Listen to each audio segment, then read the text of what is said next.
सभी को जय सिया राम। जैसे कि आप लोग जानते हैं, हम श्रीमद् गोस्वामी तुलसीदास जी कृत श्री रामचरितमानस रामायण पढ़ रहे हैं।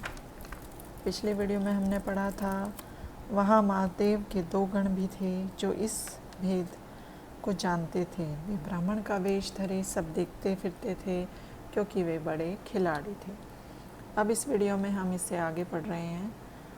जिस समय नारद अपने रूप का गर्व किए बैठे थे, वहीं महादेव के दोनों गण भी ब्राह्मण के वेश में बैठे थे। इस बात को कोई नहीं जानता था। वे नारद को सुना सुना ठट्टा मारते थे कि भगवान ने अच्छी सुंदरता दी है। इनके रूप को देख राजकुमारी रीझ कर भगवान जान इन्हीं को वर लेगी। मुनि का मन मोहित हो पराए हाथ में फंस गया था।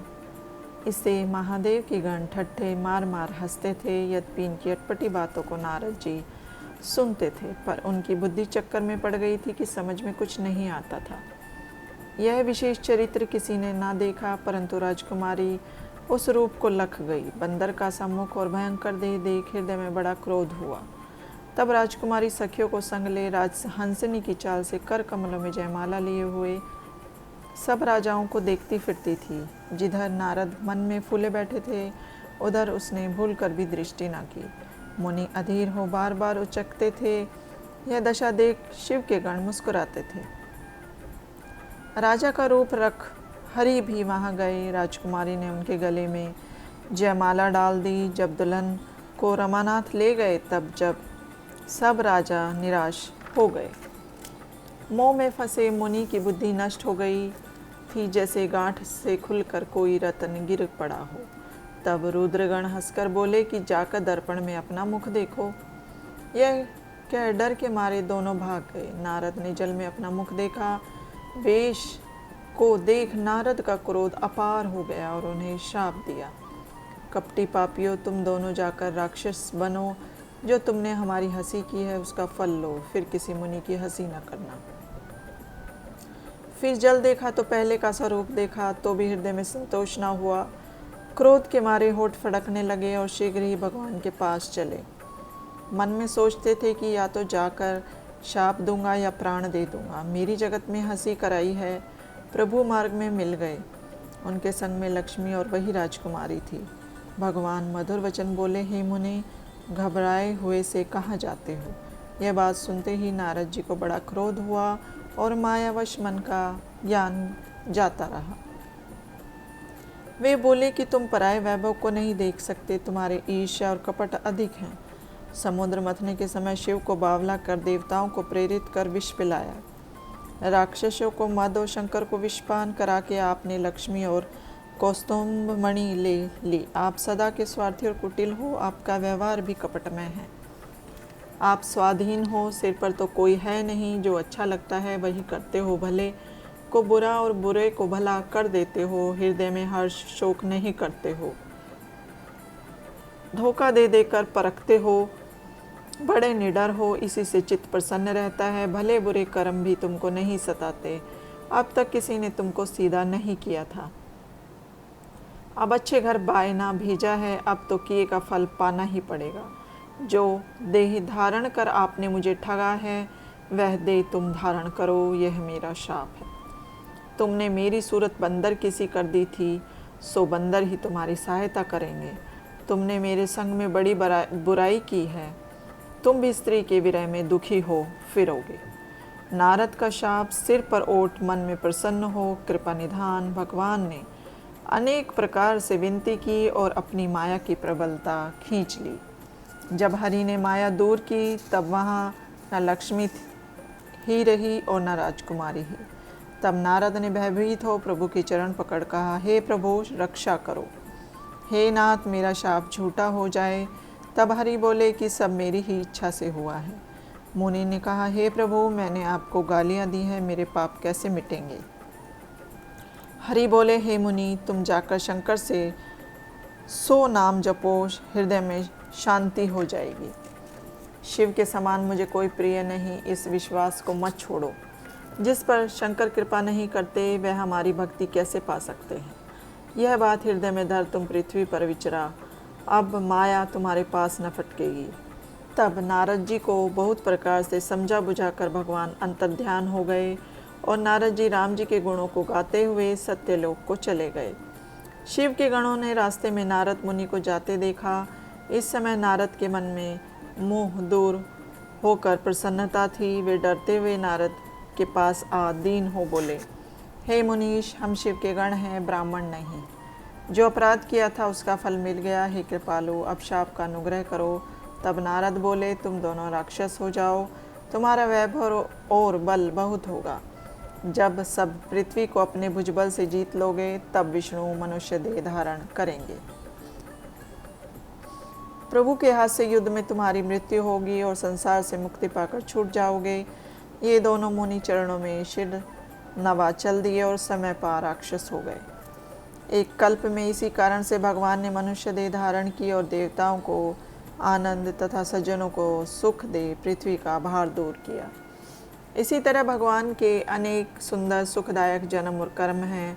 भगवान प्रत्येक कल्प में अवतार लेकर अनेक प्रकार के सुंदर चरित्र करते हैं।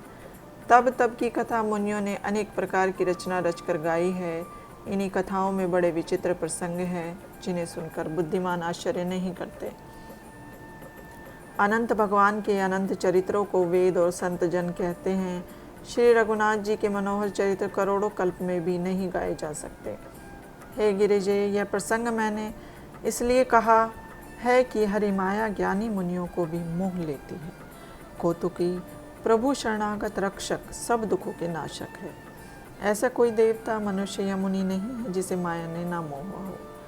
यह जी में विचार मायापति भगवान का भजन करना उचित है। हे गिरिजा, भगवान के अवतार का और भी कारण सुन। उस कथा को सविस्तार कहता हूँ जिसलिए अगुण और अनूप ब्रह्म अयोध्यापति हुए। वह भगवान जो तुमने मुनि वेश धारण किया भाई सहित वन में फिरते थे, जिनको देखकर हे भवानी तुम सती की देह में बावली हो गई थी। अब भी तुम्हारी मोह की छाया नहीं मिटती। अब उनकी ब्रह्मनाशक कथा सुनो। इस अवतार में जो जो लीला की थी उन सबको कहता हूँ। याज्ञवल्क्य बोले, हे भारद्वाज, शंकर जी की बात सुन। उमा लज्जित हो मुस्कुराई। फिर शिव जी वह कथा कहने लगे कि जिस हेतु यह अवतार हुआ था। हे मुनीश, वही सब कथा मैं तुमसे कहता हूँ, मन लगाकर सुनो। यह राम कथा कलिमल नाशिनी, मंगलकारिणी और मनोहर है। स्वयंभू मनु और शतरूपा से यह मनुष्य की सुंदर सृष्टि हुई है। ये दोनों स्त्री पुरुष धर्मनिष्ठ थे, जिनकी मर्यादा वेद आज तक गाते हैं। इनका पुत्र राजा उत्तानपाद हुआ। इनके पुत्र हरिभक्त ध्रुव जी हुए। इनके छोटे पुत्र का नाम प्रियव्रत था, जिनकी वेद पुराण प्रशंसा करते हैं। इनकी पुत्री का नाम देवहूति था, जो कर्दम मुनि की प्यारी स्त्री थी। इनके गर्भ से अग्निवेद भगवान ने कपिल का रूप धारण कर जन्म लिया, जो तत्व विचार में बड़े निपुण थे। जिनने सांख्य शास्त्र बखाना है, उन मनु ने बहुत समय तक पृथ्वी पर राज्य किया और भगवान की आज्ञा पालन करते रहे। राजा मनु को घर में रहते बुढ़ापा आ गया, पर विषयों से वैराग्य ना हुआ। तब उनके हृदय में बड़ा दुख हुआ कि जन्म हरि भक्ति बिना ही बीत गए। फिर राज्य का भार पुत्र को सौंप आप स्त्री समेत वन को चला गया। तीर्थ में उत्तम, अत्यंत पवित्र और सिद्धि का दाता नैमिषारण्य विख्यात है। जहाँ मुनि सिद्ध रहते हैं, वहीं राजा मनु जी चले। मार्ग में जाते हुए वे ऐसे शोभित होते थे मानो ज्ञान और भक्ति धारण किए हुए जाते हैं। गोमती नदी के तट पर जा पहुँचे और प्रसन्न हो उसके जल में स्नान किया। सिद्ध मुनि और ज्ञानी उन्हें धर्मधुरीण राज ऋषि जानकर मिलने को आए। जहाँ जहाँ अच्छे अच्छे तीर्थ थे, वे सब मुनियों ने कराए। वे दुर्बल हो गए थे। मुनियों जैसे वस्त्र पहनते थे, नित्य प्रति संत समाज में पुराणों को सुनते थे। इस द्वादशांकरी मंत्र को अनुराग सहित जपते थे। इस तरह राजा और रानी का चित्त वासुदेव के चरण कमलों में लग गया। कंदमूल फल खाते थे, सच्चिदानंद ब्रह्म को स्मरण करते थे। भगवान के लिए तप करने लगे, कंदमूल भी त्याग दिया। केवल जल पीने लगे और ओम नमो भगवते वासुदेव गाने लगे। जी में यही इच्छा रही कि किसी तरह प्रभु को नेत्रों से देखें। वह प्रभु निर्गुण, निर्वयव, अनंत और अनादि है, जिनका तत्ववेत्ता सदैव ध्यान करते हैं। वेद भी जिसे नीति नीति कहते हैं, वही सच्चिदानंद, उपाधि रहित और अद्भुत है, जिसके अंश से अनेक ब्रह्मा, विष्णु और महेश उत्पन्न होते हैं। ऐसे भगवान सेवक के वश में हो अपने भक्त के हेतु लीला देह धारण करते हैं। जो यह वेद वाक्य सत्य है तो हमारी अभिलाषा अवश्य पूरी होगी। इस तरह से जल के आधार से 6000 वर्ष बीत गए, फिर 7000 वर्ष पवन के आधार से बिताए, फिर 10 सहस्त्र वर्ष तक पवन का भोजन भी त्याग कर दोनों एक पांव से खड़े रहे। ब्रह्मा, विष्णु, महेश इस घोर तप को देख कई बार मनु के पास आए और लोभ दिया कि वर मांगो, परंतु वे ऐसे दृढ़ थे कि किसी प्रकार से न हटे। देह केवल हड्डी मात्र रह गया तो भी मन में पीड़ा नहीं थी। प्रभु ने अपने भक्त उन तपस्वी राजा की अनन्य गति देखी तो कृपा रूप अमृत से सनी हुई आकाशवाणी हुई कि वर मांगो, वर मांगो। निर्जीव को जीवन देने वाले। जब यह मनोहर वाणी कानों द्वारा हृदय में पड़ी, तब शरीर ऐसा हिष्ट पुष्ट हो गया मानो अभी घर से आए हैं। कानों से अमृत समान वाणी सुनते ही शरीर पुलकायमान हो गया। तब मनो दंडवत कर बोले और प्रेम उनके हृदय में नहीं समाता था। आज के लिए इतना ही। अब हम नेक्स्ट वीडियो में इससे आगे बढ़ेंगे।